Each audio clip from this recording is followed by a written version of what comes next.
Good adventures, everybody. This is episode 3 of Books Cubed, Reads, Reviews, and Rants, and I'm Melissa Banczak, your host. And I'm going to start with catching up with any comments from the last 2 episodes. And I did have a couple. I'm going to go to those. They're here somewhere. Hang on. Okay. From episode 1, E. Suzanne Hill said, Melissa, love your style. You. Hot flash recovery and all. Too great. Signed a friend of Jason O'Brien, moi. And Jason is a filmmaker, really good filmmaker. I'm going to put a link in the show notes to his stuff. He's in festivals and he did this great film about cuddling years before anybody else was talking about it. And then Carrie, who I interviewed last week, wrote a nice note. Thanks, Melissa. You're a wonderful show host. I loved being on your show and I loved having you. And I got some nice comments from people who didn't leave messages on here, but did comment on Facebook or sent me messages. So if you like the show, leave a comment, subscribe, leave a comment. Let me know what you think. Now let's see. I got to get back to here. Okay. So what else do I want to talk about? Let's see. Comments. I talked about it. What have I been doing? I've been writing, trying to write.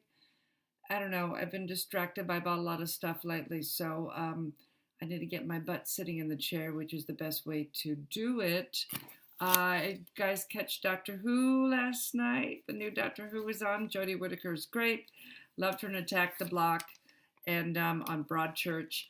And I loved it. I thought it was great. I am a huge Doctor Who fan, and I absolutely loved it. So did you watch? Did you like it? Let me know in the show notes, in the comments. Caught A Star is Born. Bradley Cooper can sing. Oh my God, wow. Lady Gaga sounded great. Because of my cochlear implant, I really am catching up on music, so I don't know any of her music. I heard her sing jazz once, and it was good. It was good, but I really couldn't hear her very well, so it's been fun catching music. So this week, I have got an interview with my friend Todd, who is a poet. And there were some issues. I was going to say, let's get to it. But I had some issues with the audio and with the video. So bear with me. This is going to be audio only. So this was my expression for the entire interview. Because I just don't get poetry. I just don't get it. I just don't get it. So he's a poet. I enjoy his poems. I think I do. I guess I do. He's in my the writing group. I'm a member of the Florida Writers Association, and he's in the local chapter that I'm in. And we have critique night a couple times a month. So he will read, and we have several poets. And, you know, it gets to critique, and they'll say to me, well, what'd you think? And I say, I don't know what to think. It's poetry. It's just, I just don't get it. So I said, Todd, please talk to me about poetry. So we have a conversation about poetry. And like I said, if there was video, this was my expression as he's explaining poetry, because I just, you know. And I have a picture that I put over the top of the video so you can see what he looks like. So let's get to it. Okay, so as I said before, the audio is choppy for my portion, and the video is not very great. So this is going to be audio only. And let me tell you a little bit. Todd first. Our Todd Hendricks is a self-described writer in progress who enjoys writing short fiction and poetry. He recently earned his BA in English from the University of Central Florida and has had his poetry published in the Cypress Dome. He also believes that there's a haiku for everything. So I started out talking a little bit about how I guess the poetry that I really paid a lot of attention to was in music. And I lost most of my hearing from the 80s on, so songs from the 60s and 70s are what I listened to. And the protest songs of the 60s and 70s are what I really loved. And uh, so I said, to like poetry. Um, Outside of music, I just don't know what to think about poetry. So my first question was talking about music and then help. You said music, and that's actually kind of one of those really interesting things about poetry is that it's an emotional thing. It's supposed to grab your heart. It's supposed to grab your emotions. It's supposed to take you for a ride. Um, Kind of similar to experiencing a roller coaster. The other day we were talking, and I kind of told you about the artichoke thing. Um, it's at its essence, it's supposed to make you feel something you didn't know you were supposed to feel. Okay, so Todd and I are part of the Florida Writers Association, and our local chapter here. We have critique night a couple times a month, and we have a couple poets, and they will read a poem, and then they go around the table, and it gets to me, and everybody's looking at me, and I have no clue where to even start critiquing a poem. Well, if you're talking about the critiquing process of critiquing poetry, um, it's a lot different than critiquing a piece of prose. In prose, you're looking to see if things work. You're looking to see if people are confused. You're looking to see if a character connects.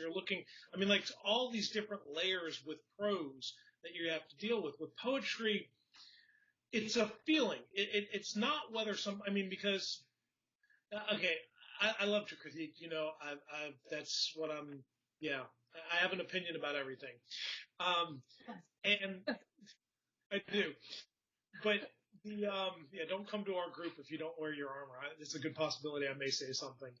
But with poetry, what it is, it's about condensing all of those words into the least amount of confusion so that you get like it's my wife makes turkey soup at the end of Thanksgiving. She takes all of the stuff, she throws it into a pot, puts water in it, just boils it down, boils it down, boils it down, boils it down.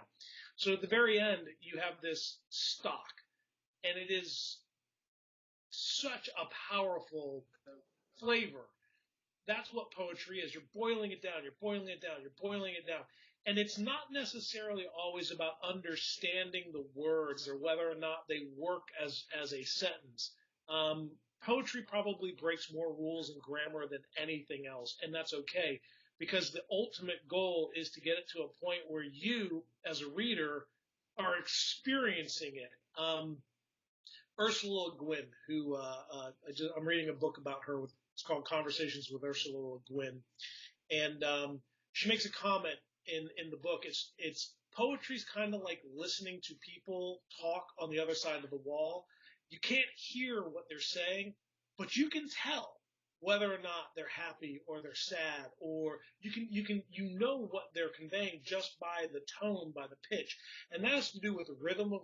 She's talking about rhythm in poetry, but even with the rhythm, it's the words, it's all of it. It works together to elicit those feelings out of So, as a novice to poetry, where do I start? you. It's kind of like asking somebody who's never listened to music what kind of music they like. Because there are all kinds. I personally like Robert Frost. I like Charles Bukowski. Uh, there are Anne Sexton's actually somebody who kind of hits in me. Um, I like poetry that I can sit down and I don't have to try to figure out what they're talking about. I'm not a fan of Sylvia Plath. I don't particularly care for Allen Ginsberg. Um, you know, but because they're talking about things that it takes, and some people are like that. I think it's Judy Hirschfield. She writes, I think that's her name. Um, she kind of falls in between. She writes very complicated poetry, but it's very deep poetry. It uses a lot of science. So sometimes I don't want to sit down and read something that's going to make me have to figure out what they're talking about. I want to be able to read it, but at the same time, I want to read something that doesn't just go roses are red, violets are blue. I want something with sticking power. And I think to some degree, you can kind of take the kind of music you like and start there. Robert Frost is always great. He's a prolific poet. Shakespeare, everybody seems to hate on him. But when it comes to his sonnets and some of the poetry that he wrote, he knew what he was doing. When you understand, and that's another part of poetry, is you kind of sometimes have to understand the structure. A sonnet about the eighth, it's 14 lines long, and about the eighth line, it switches and it changes the whole meaning of the sonnet. And when you learn that and you read the poem, you're looking for it. So in the process of looking for it, you're like, oh, there it is, I get it. I love haiku. I write a lot of haiku, and it's modern day haiku. It's not official Japanese haiku, which is normally about nature. But like my wife, she doesn't necessarily understand haiku because it's like you're stuck with this rhythm of 5-7-5. There's this structure you're required to write inside of, and you're attempting to get an emotion and an image in very, very little words. I find that kind of challenge to be fun. And so there are all kinds of different poetry. If you like rhyming poetry, Shel Silverstein, phenomenal. It's kids' poetry. Children's writer. Yeah, great, but he does a great job. I mean, he's very funny. He's very, very witty, very simple, but at the same time, and that's the beauty of poetry. Poetry says this. Good poetry, not all poetry. Poetry says this, but somewhere down here, there's something else that's going on, and discovering what that something else is you kind of feel like you've been let in on a secret, and it's like, ha, I got that. Yeah, I see what they're doing there. And again, there's an emotion to that isn't necessarily. It's like when you read a good book and the writer does such a great job of setting up the twist at the end that you're like, yeah. Poetry does that, but it does it in a very short form factor. We have to define something here by good poetry. And good poetry is very subjective. What I think is good poetry, other people may think is trash. Music is the same thing. With good poetry, though, when you deal with meter and rhythm, when you deal with the way that a poet goes through and puts the words on the page, where there's a structure to poetry that you don't get in prose. You've got what are called enjambments, and it's where the end of a line stops and the new one comes in. Gwendolyn Brooks is a very famous poet who wrote "We Be Cool," and it starts with "We be cool, we," and then it goes to the next line. We, stay in school, we, and every line ends with "we," and it's such a strong sound that it creates a rhythm. It's so you've got this rhythm without music. Langston Hughes, I love Langston Hughes. Going back to the 1920s and Harlem Renaissance, he does a similar thing, and he was very influential in jazz, and also very influenced by the whole jazz, blues, and all of that R&B that was going on back then. Loved the jazz stuff. He repeats, and he does this thing that he goes about. When you get into a little bit older, like Emily Dickinson, people like that, when you start reading their poetry, they create a rhythm with the words, with the way the syllables play off of each other. When we're in elementary school, we learn this not onomatopoeia. That's the wrong thing. This is when my brain goes, phew. Iambic pentameter. Woo. We learn this iambic pentameter where it's like da da da da da, except it's 5 beats, or it's 10 beats because it's da da da da da da. But anyway, and that rhythm creates a sing-songiness to it. I personally don't particularly care for doggerel poetry, which is roses are red, violets are blue. But even in that simplistic aspect, you can hear it. It's roses are red. There goes my hand just covering everything up. It's roses are red. It's this up, down, up, down, up, down. And that rhythm creates the song. Twinkle, Twinkle, Little Star. It's a poem that has a song beat to it. So poetry can do that without the actual music. And word choice plays into it. You've got this repetition of words, which in prose, and again, in the group, you hear me say it, it's like, in prose, you don't want the repetition of a word. In poetry, that repetition actually creates a rhythm.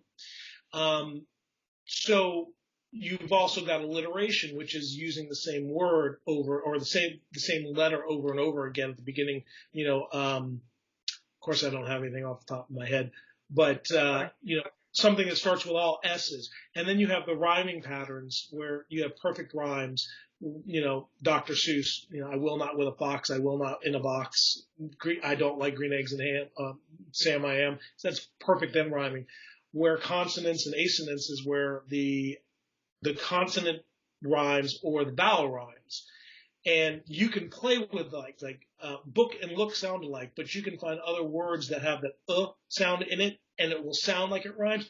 And in that, you create this haunting aspect to a poem. And again, it depends on what you're trying to do with the poem.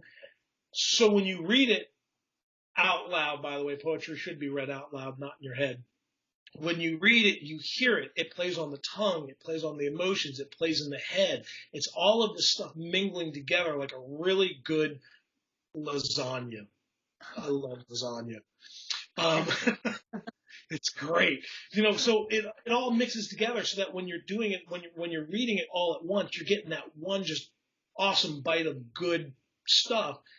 And you don't necessarily understand why you like it. You just know that you like it. The one poem I read, you kind of turned to me and you went, "Oh, do you want a hug?"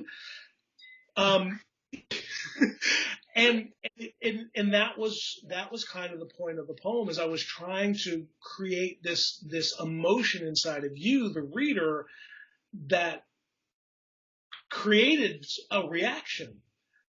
And it did. And yeah. It did. And in prose, you've got, if you write a short story, you've got 2,500 words. A novel, 80, 90,000 words. In a poem, you've got, average poem being 20 lines long. You got 20 lines, grand total like 150 words, and you just gotta get it in there and and pull all of that out. So that's why I like poetry. And then I will take a look at some Robert Frost and revisit some Poe. And I know, my dad used to read me The Raven. At Halloween, it was like the Christmas thing at Christmas, but The Raven was at Halloween for me as a kid. The Raven is a great poem.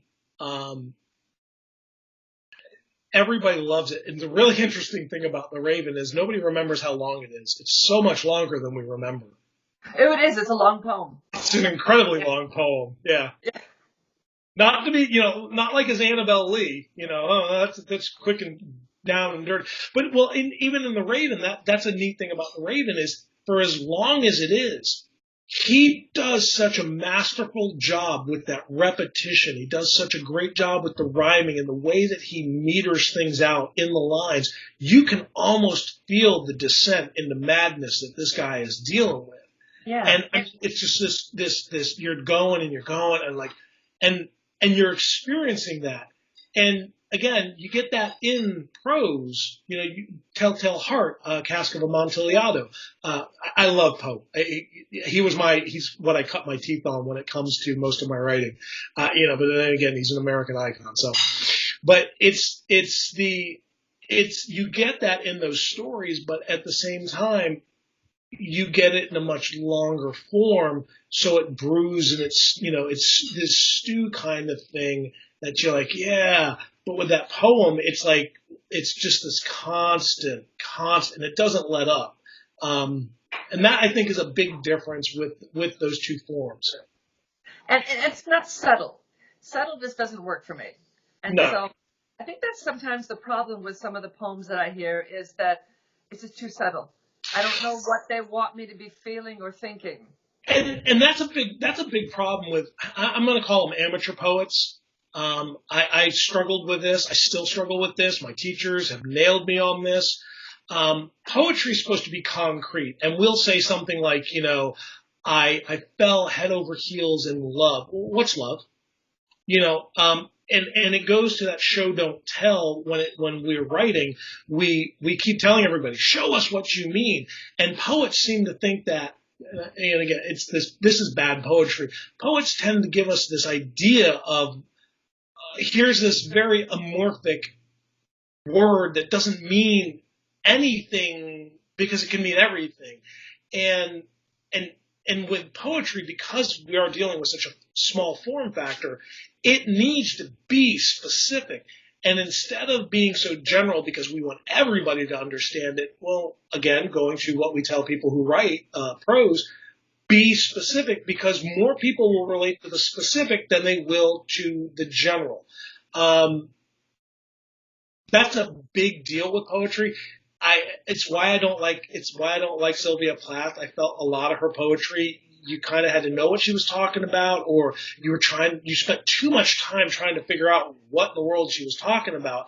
But Anne Sexton, I don't think I may have the name of the poem right. I think it's called The Bells of Bedlam. It's a great poem, and it's a poem written about her in Bedlam. And Bedlam being an insane asylum, or I'm sorry, an asylum, not an insane asylum, that she was in. And it's about ringing, this lady who comes in to teach people how to ring bells. But it's such this incredibly impactful thing. And she's describing specifics, things that I would, if you were to say, oh, here I was in an asylum, no. She's describing the chairs and the way the teacher looks and about this lady and about how her smile is and about this. And it's very specific. So that's the problem that I think a lot of people run into with poetry is they're experiencing what I call bad poetry because it's dealing with these grand and these generalizations. It's just not a good thing. I was thinking you had a collection of poems that were out because you have really good poems. I like your poems. I love the one you read a poem. It was just when he was done. It was just gut wrenching. And I turned to him when we were done, and I said, "Oh my God, you need a hug." But it was great. I mean, it was one of the few poems I've heard in the group that I actually felt like I could comment on. Well, because I write poetry that I want to read. I think that's a very important fact in poetry. I tend to write. Somebody actually gave me a really, in one of my classes, somebody gave me a really awesome compliment. He told me I reminded him of Charles Bukowski, a name I mentioned earlier, and I was like, well, thanks. And didn't want to seem stupid, so I had to go figure out who Charles Bukowski was. So, good poem, but yet very just, he wrote what he wrote what he said what he wrote.